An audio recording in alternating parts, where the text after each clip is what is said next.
The government wants to tax money you don't even have, and it starts with your super. What if I told you the government's next move is to tax money you don't even have? Not money you've earned, not rent you've collected, just the illusion of wealth on paper. Welcome to Australia's new era of taxation, where your success is punished before it even materializes. So today, guys, here's what we're unpacking. In this video, I'm going to unpack the federal government's plan to tax unrealized capital gains in your super if it's over $3 million.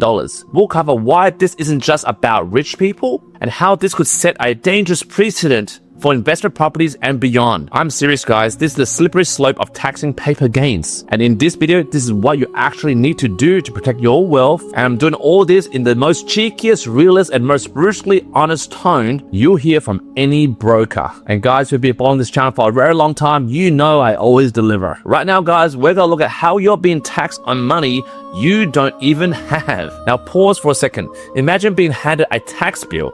Not for income, not for realized capital gains, but for hypothetical profits. That's exactly what the government is proposing with this 30% tax on unrealized gains above $3 million in super. According to the Treasury's own projections, he says that only 80,000 Aussies are impacted today. But that's without indexing threshold for inflation, guys. And if we do add that number balloons in the next decade. And it could be you. To quote Treasurer Jim Chalmers, he says, quote, "It's a modest reform aimed at fairness."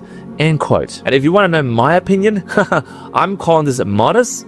It's like saying a house on fire is just a bit warm. Like I'm telling you guys, it's a direct assault on every investor's ability to plan the long term. But hold on a sec, let me zoom out. Because this isn't just about super. It's about rewriting the rules for all wealth for us, guys. And right now, I'll talk about the precedent that should terrify every property investor that's watching right now. Once the government normalizes taxing paper profits in super, what's stopping them from taxing the paper gains on your investment property? I mean, think about it. They say, oh, don't worry, your family home is exempt. But remember when death duties were abolished in the 1970s? That came back quietly in capital gains. According to economist Lee Van Onselen, he warned in Micro Business, quote, "Once you start setting the framework for taxing unrealized gains, expect scope creep."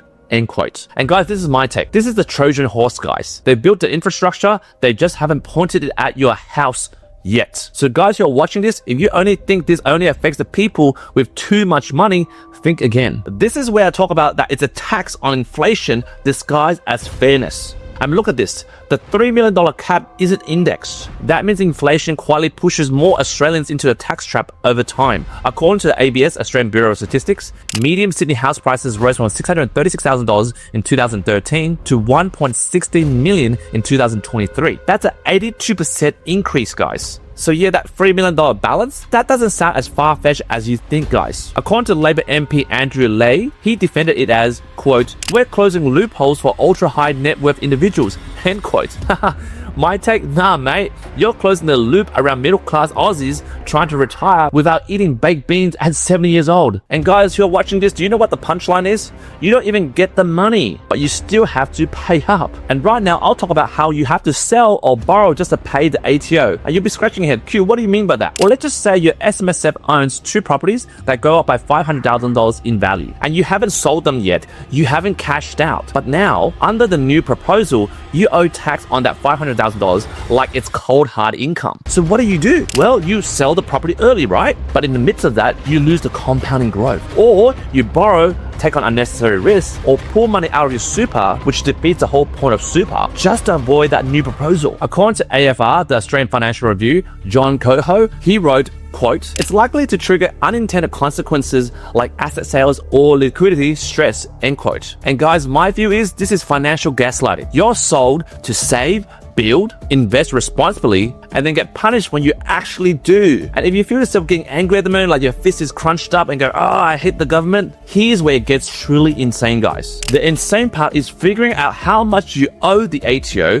could be a full-time job, guys. And in this part of the video, this is where I talk about the valuation nightmares that are coming. Unlike shares, there's no daily ticker for your 4-bedroom duplex in regional WA. So how will the ATO determine your unrealized gains, you might ask Q? Are they going to use a valuer, AI, ChatGPT, or a guess? Well, according to our chartered accountant from ANZ, they said, quote, "Calculating unrealized gains annually for illiquid assets like property will be complex and prone to dispute.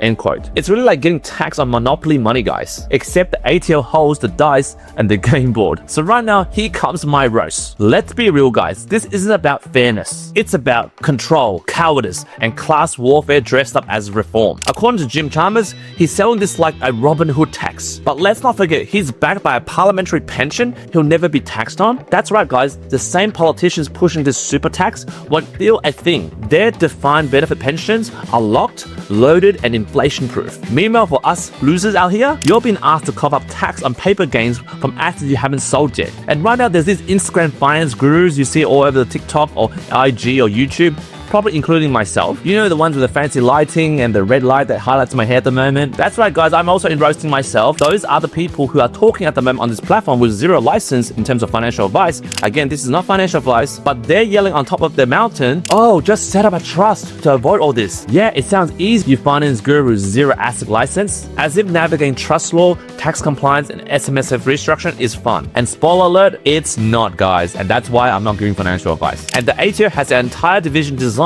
to audit those who get it wrong. There is no way passing this new proposal. But guys, do you know what the real tragedy is? It's the average voters cheering this on like you and I. Like we're all going, yeah, stuff the rich. Let's go for this new proposal, stuff the rich. Without realizing their future self is next in line. Yeah, I'm talking about you and me. In the next 10 years, that's us. When our assets reach $3 million in our SMSF, that's us, guys. The so-called rich. I mean, pause and think for a second, guys. Today, it's $3 million, right? Tomorrow, it could be $1.5 million. Eventually, it'll be your mum and dad's modest SMSF getting rinsed. This is how the bracket creep, yes, the bracket creep begins, guys. Quietly, politically, conveniently, and dressed up as fairness. And guys, while you're distracted by supermarket prices and RBA rate roulettes, they're rewriting tax philosophy, guys. I'm telling you, for those that are watching this isn't reform. It's a class manipulation, and the political class in Canberra is selling you your own noose to hang yourself with a smile. So guys who've watched this far, this is what I want you to do. This super tax isn't just a bad policy.